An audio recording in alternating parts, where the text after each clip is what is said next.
हूं आपका गौरव शर्मा और मैं आपका स्वागत करता हूं गो फॉर सॉल्यूशन में। आज है मेरे साथ मेरठ शहर की जानी मानी हस्ती, जिनका अपना एक कंप्यूटर इंस्टीट्यूट है। कंप्यूटर इंस्टीट्यूट के संचालक हैं मिस्टर संतोष गुप्ता जी। संतोष गुप्ता जी, मैं आपका स्वागत करता हूँ फिर से। सबसे पहले तो थैंक यू सो मच कि आपने अपना बहुत ही इंपॉर्टेंट समय हमें निकाला और हमें दिया। तो मेरे क्वेश्चंस होंगे और संतोष गुप्ता जी के जवाब होंगे, तो आइए शुरू करते हैं। तो संतोष जी, कंप्यूटर इंस्टीट्यूट ही क्यों आपने करियर के लिए चुना? देखिए गौरव जी, इसके पीछे एक मैं आपको थोड़ी एक छोटी सी स्टोरी बताना चाहूँगा कि मैं एक बहुत ही एक साधारण एक कॉमन सा एक स्टूडेंट रहा हूँ, जो एक पढ़ाई में एवरेज स्टूडेंट जैसे होते हैं उसी तरीके से एक स्टूडेंट रहा हूँ। मेरे घर वालों का जैसे हर माँ बाप का एक ख्वाब होता है कि बच्चा जो है बहुत अच्छी एजुकेशन ले, एक बहुत अच्छी जॉब पे जाए। दैन मैं ऐसे ही ख्वाब मेरे घर वालों ने मेरे लिए देखा, बट मैं पढ़ाई में ज़्यादा इंटरेस्टेड नहीं था। इतना ज़्यादा मैंने पढ़ाई अच्छे से नहीं करी या मेरा इतना उसमें इंटरेस्ट नहीं रहा। तो मैंने सोचा करना तो है कुछ, बट क्या किया जाए। तो मैं इस चीज़ को लेके बड़ा कंफ्यूज था और कोई मेरा मार्गदर्शन करने वाला नहीं था। फिर कोई पर्सन मेरे ऐसी लाइफ में आया, मैं एग्जैक्ट उनका नाम तो नहीं जानता, बट उन्होंने मेरे को ये कहा, बेटा आप ज़्यादा इस चीज़ को लेके टेंस ना हो, केवल आप ये सोचिए कि आपका इंटरेस्ट इस चीज़ में जी, आप उस इंटरेस्ट वाली चीज़ के पीछे लग जाएं, आप जरूर सक्सेसफुल बनेंगे। तो एक दिन मैं बैठा था और मैंने एकांत में बिल्कुल एक ऐसी जगह पे जहाँ पे कोई ना हो, वहाँ पे बैठ के मैंने अपने आप से खुद से सवाल पूछा कि मेरा इंटरेस्ट किसमें है, मैं किस चीज़ में ज़्यादा अच्छा कर सकता हूँ। तो अंदर से एक जवाब आता है कि मेरा जो इंटरेस्ट है वो कंप्यूटर लाइन के लिए है। क्योंकि मैंने जब भी किसी के मुँह से कंप्यूटर वर्ड सुनता था तो मेरे अंदर बहुत ज़्यादा जिज्ञासा होती थी कि ये कंप्यूटर होता क्या है, इसकी फंक्शनैलिटी कैसे होती है, इसके अंदर काम कैसा होता है, ये कैसे टेक्नोलॉजी पे काम करता है।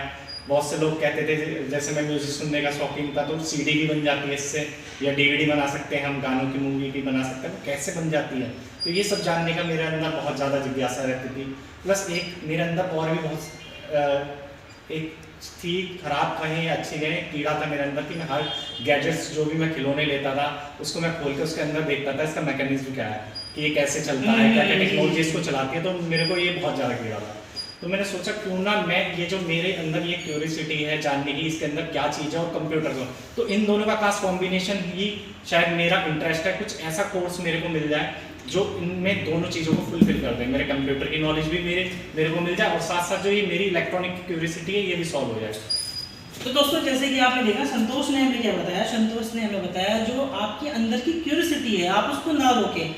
दोस्तों, अगर अगली बार आप देखते हैं आपका बच्चा वो रिमोट तोड़ रहा है, कोई इलेक्ट्रिक गैजेट्स तोड़ रहा है, तो आपको रोकना नहीं है, आपको क्या करना है, उसको प्रमोट करना है, प्रोत्साहित करना है। वो भी आगे चल के संतोष जी की तरह आगे कुछ बड़ा कर सकता है लाइफ में। तो संतोष जी, मेरा आपसे अगला क्वेश्चन ये है कि आपने जैसे कि अभी कितने साल से आप इस इंडस्ट्री में हैं? सर लगभग मेरे को इसमें लगभग 15 साल होने जा रहे हैं इस फील्ड के अंदर काम करते। So it's a big time. 15 years से सस्टेन करना एक इस फील्ड के अंदर, आईटी फील्ड के अंदर, अपना आप में एक बहुत अच्छा अचीवमेंट है। तो किस तरह के कोर्सेज आप प्रोवाइड कराते हैं? सर हमारे यहाँ पे कंप्यूटर से रिलेटेड गौरव जी सारे कोर्सेज कराए जाते हैं, जिसमें हम अकाउंटिंग से रिलेटेड कराते हैं, कंप्यूटर अकाउंटिंग कराते हैं, कंप्यूटर की प्रोग्रामिंग कराते हैं, कंप्यूटर हार्डवेयर की लाइन है, कंप्यूटर डिजाइनिंग के अंदर हम काफ़ी सारे कोर्सेज चलाते हैं। ओके, तो आपने जैसे बताया कि मुझे इतनी सारी, बट ये कोर्सेज मुझे थोड़े एडवांस लेवल के लग रहे हैं, नहीं? तो अगर कोई स्टूडेंट आता है एंड वो थोड़ा बेसिक सीखना चाहे तो क्या हमारे पास वो कोर्सेज भी अवेलेबल है? सर बेसिक्स तो प्रायोरिटी है किसी बच्चे की, कोई भी एडवांस कोर्स तब तक नहीं सीखा जा सकता जब तक उसको बेसिक्स ना पता हो। तो अगर कोई बच्चा हमारे पास ऐसा आता है जो बिल्कुल ही, जिसको कंप्यूटर में उसने पहले कुछ नहीं करा, जीरो है, तो पहले हम उसको बेसिक्स के बारे में ही उसको ऑफर करते हैं कि वो पहले बेसिक्स सीखे, देन वो किसी भी एडवांस कोर्सेज में एनरोल हो सकता है। तो जैसे कहते हैं कि कंप्यूटर, किसी ने कहा है कि computer education is more important then the computers. तो आपको शिक्षा लेनी है, लेकिन सही शिक्षा लेना बहुत जरूरी है।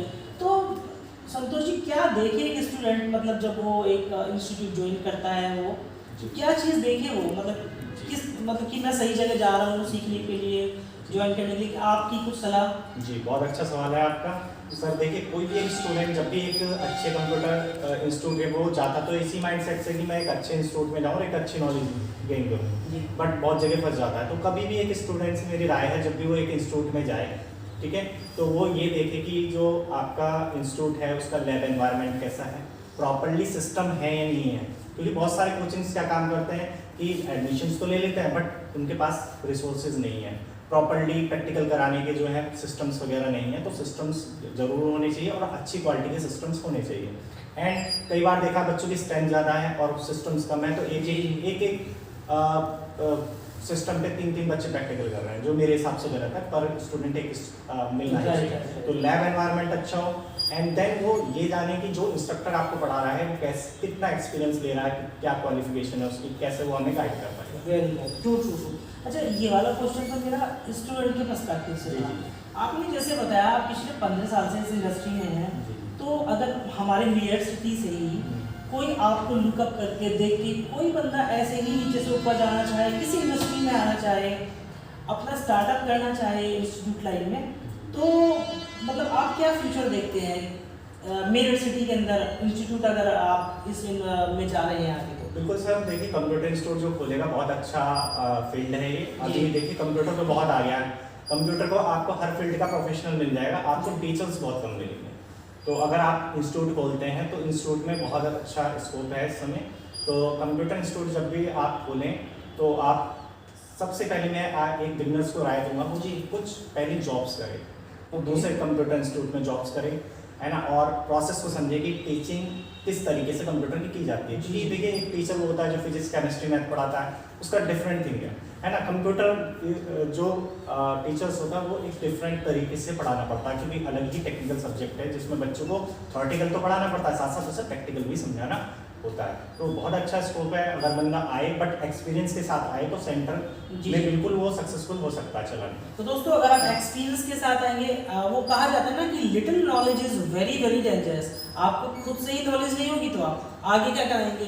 तो नॉलेज लेके आइए, सस्टेन कीजिए और आगे लाइफ में प्रोग्रेस कीजिए। अच्छा, एक सवाल और संतोष जी मेरा कि जितनी भी ऑर्गेनाइजेशन है बड़े बड़े लेवल पे हम देखते हैं तो वो ये CSR को फॉलो करते हैं, कॉर्पोरेट सोशल रिस्पॉन्सिबिलिटीज़ को फॉलो करते हैं। तो मतलब बीइंग इन मेरिट होने के बावजूद भी आप क्या ऐसा कुछ है हम लोगों का? जी बिल्कुल करते हैं सर, इतने बड़े लेवल पे नहीं करते पर अपने लेवल पे हम CSR फॉलो करते हैं, जिसमें हम क्या काम करते हैं, जो गरीब बच्चे होते हैं जो फीस अफोर्ड नहीं कर सकते तो हम उसको फ्री में भी पढ़ाते हैं।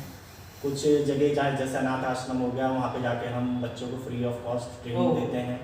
देन हम एक सैटरडे की क्लास भी, एक स्पेशल क्लास है जो हमारी सबसे बड़ी स्पेशलिटी है, जो हमारा ही इंस्टीट्यूट कराता है। हम जो भी बच्चा उसमें करना चाहे हम उसमें एक्स्ट्रा नॉलेज देते हैं। उसमें हम सभी फील्ड्स की, जितने भी कंप्यूटर के फील्ड्स हैं उसकी सभी की थोड़ी थोड़ी नॉलेज जो है उसको कंबाइन करके बच्चों को देते हैं और अवेयर बनाते हैं, बच्चों को जागरूक बनाते हैं कि वो कंप्यूटर कोर्सेज के डिफरेंट ब्रांचेस के बारे में जानें, जो कि क्लास हम एब्सोल्युटली सैटरडे की फ्री करते हैं। Okay, thank you. अच्छा, अब आपने देखा होगा कि जब भी हम कोई काम शुरू करते हैं अपना, चाहे कोई छोटी मोटी दुकान क्यों ना हो, चाहे कोई बड़े लेवल का काम क्यों ना हो, तो वो एक बेड ऑफ रोजेस नहीं रहती है। ऐसा नहीं होता है कि आपको जो पका पकाया मिल गया और आपने शुरू कर दिया। तो कठिनाइयाँ रहती हैं रास्ते में, बहुत सारी हाइडल्स आती हैं। तो क्या क्या आपके रास्ते में हाइडल्स आई अभी तक का सफ़र बताएं, मतलब क्या क्या ऐसी चीज़ें थी जो अगर हमारे जो देखने वाले दर्शक हैं वो देखें तो वो एटलीस्ट उस चीज़ को अवॉइड करें और लाइफ में सक्सेस की तरफ जाए? देखिए कठिनाइयाँ तो देखिए जब नहीं आती, मैंने बताया कि कठिनाइयाँ वैसे तो आपके ऊपर डिपेंड करती है। कठिनाइयाँ नहीं आएंगी अगर आप एक अच्छा एक्सपीरियंस लेंगे। जी, मैंने आपको पहले बताया गौरव जी कि अगर कोई बंदा या कोई पर्सन जो इस काम में आना चाहता है या इस इंस्टीट्यूट को खोलना चाहता है, अगर वो बिल्कुल ऐसे ही अंधेरे में तीर चलाएगा तो कुछ सक्सेस मिलने वाली नहीं है। जो कठिनाइयाँ आपको बिल्कुल नहीं आएंगी अगर आप इस कहीं भी आप जॉब करते हैं या अगर आप कहीं भी इससे पहले आप रिस्क ना लें। मतलब कहते हैं ना बिजनेस एक रिस्क फैक्टर होता है, बट इतना बड़ा रिस्क नहीं लेना चाहिए, थोड़ा बहुत तो रिस्क रहता है। तो आप पहले एक्सपीरियंस लीजिए, देन आपको कोई कठिनाई महसूस नहीं होगी। मेरे हिसाब से मेरी लाइफ में इतनी कोई कठिनाई नहीं आई क्योंकि मुझे ऑलरेडी अपनी जॉब में इतना ज़्यादा एक्सपीरियंस हो गया। तो मुझे एक कॉन्फिडेंस था, विश्वास था कि जब मैं अपना सेंटर चलाऊंगा तो मेरे पास स्टूडेंट्स होंगे। तो दोस्तों जैसे कि सर ने बताया हमें, अनुभव अपना आपकी बहुत बड़ी चीज़ है। एक्सपीरियंस ऐसी चीज़ है आप कहीं किसी बाजार में नहीं मिलता है, वो आपको जो आप पेड़े खाते हैं हवाओं के तभी आपको हासिल होता है। तो ये थे संतोष गुप्ता जी जिन्होंने हमारे साथ लाइफ के एक्सपीरियंस शेयर किए। तो आपसे ऐसे ही किसी इंटरव्यू में मुलाकात होगी।